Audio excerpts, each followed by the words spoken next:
বেদানা,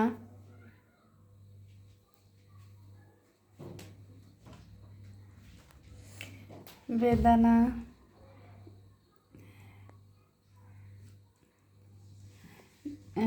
ডালিম বেদানা খেলে শক্তি বাড়ে, শরীরের জন্য খুব উপকার, অনেক উপকার।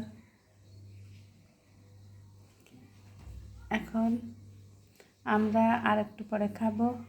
এই রাখি, তুমি কি খাবে? খাবো। আচ্ছা, আমি কাটবো, তারপর তুমি খাবো, ঠিক আছে? হ্যাঁ। আর অনেক শরীরের জন্য উপকার। আর একটু পরে কেটে কুটে আমরা খাবো। আপনাদের দাওয়াত রইল। শুভ বিকাল, সবাই ভালো থাকবেন। সবাইকে শুভ বিকালের শুভেচ্ছা। আল্লাহ হাফেজ।